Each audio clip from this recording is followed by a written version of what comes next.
দর্শক আসসালামু আলাইকুম। দর্শক, বাংলাদেশ এবং ভারতের যে সীমান্তে যে মৃত্যু মৃত্যু খেলা চলছে, সেটা কিন্তু দর্শক বন্ধ হচ্ছে না, এবং এটা কবে বন্ধ হবে সেটাও কেউ জানে না। সেই স্বাধীনতার পর থেকে শুরু করে এই পর্যন্ত বাংলাদেশের সীমান্তে, সেটা বৈধভাবে হোক অবৈধভাবে হোক যেভাবে হোক, দর্শক, যে হত্যাকাণ্ডগুলো ভারত করেছে সেটা খুবই সত্যি দুঃখজনক এবং তীব্র নিন্দনীয়। কিন্তু বাংলাদেশের সীমান্তবর্তী এলাকায় কোনো ভারতীয় নাগরিককে এখনো কিন্তু বাংলাদেশ বিজিবি হত্যা করেনি কিংবা মেরে ফেলেনি। অথচ বাংলাদেশ সীমান্তে ভারত বারবার এরকম হত্যাকাণ্ড চালিয়ে যাচ্ছে। একটা অজুহাত দিচ্ছে যে যারা চোরাচালানির সাথে জড়িত, মাদকের সাথে জড়িত। কিন্তু দর্শক, একটা তো সীমান্তবর্তী আইন আছে, যে আইনে বলা হয়েছে যে যদি কোনো সীমান্তবর্তী এলাকার বা কোনো বাংলাদেশি কিংবা ইন্ডিয়ান কোনো অপরাধের কারণে যদি সীমান্ত অবৈধ কোনো কার্যক্রম চালায়, সেক্ষেত্রে তাদেরকে রাবার বুলেট ইউজ করতে হবে, এবং রাবার বুলেট দিয়ে তাদেরকে ধরার জন্য সেটা ইউজ করতে পারে। কিন্তু ভারতীয় যে উগ্রবাদী বিএসএফ, তারা কিন্তু সেটা করছে না। তারা একটার পর একটা মৃত্যুর মিছিল তারা চালিয়ে যাচ্ছে। ফালানি থেকে শুরু করে আজ পর্যন্ত বাংলাদেশে কতগুলো মানুষ তারা মেরেছে, এটার কোনো জবাব দিতে হয়নি, এটার কোনো নিরসন হয়নি। শেখ হাসিনা সরকারের সাথে ভারতের যে আন্তরিকতা ছিল, যে একটা মাখামাখি সম্পর্ক ছিল, কিন্তু এরপরে কিন্তু শেখ হাসিনা সরকার সেটার কোনো নিরসন করতে পারেনি।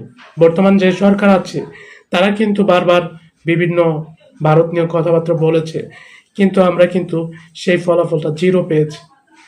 দর্শক, এমন একটা জঘন্য ঘটনা বা নিন্দনীয় ঘটনা ঘটেছে আজকে সীমান্তবর্তী সুনামগঞ্জ এলাকায়।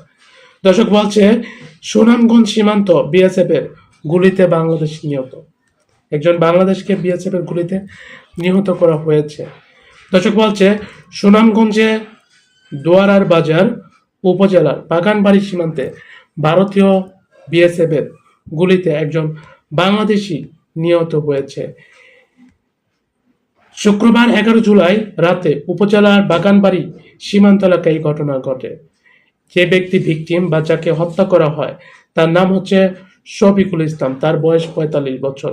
তিনি উপজেলা লক্ষ্মীপুর ইউনিয়নের ভাঙাপাড়া গ্রামের একজন বাসিন্দা। দোহারা বাজার থানার ভারপ্রাপ্ত কর্মকর্তা ওসি জাহিদুল হক বলেন, বাগানবাড়ির সীমান্তে বিএসএফ এর গুলিতে এক বাংলাদেশি নিহত হয়েছে। মূলত গুলিটি তার বুক বরাবর এসে লেগেছে, তার কারণে তিনি মারা গেছেন।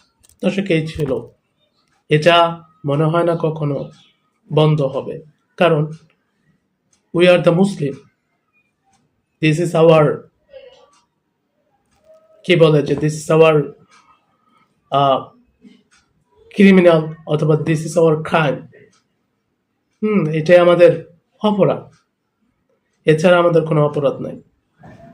চোরাচালানিও হচ্ছে, কিংবা মাদক এর সাথে জড়িত থাকলে এরকম অভিযোগ ভারত থেকে বরাবর আছে। সেজন্য সীমান্তবর্তী আইন আছে, তারা আইন অনুযায়ী তাদেরকে অ্যারেস্ট করে নিয়ে যাবে ভারতে।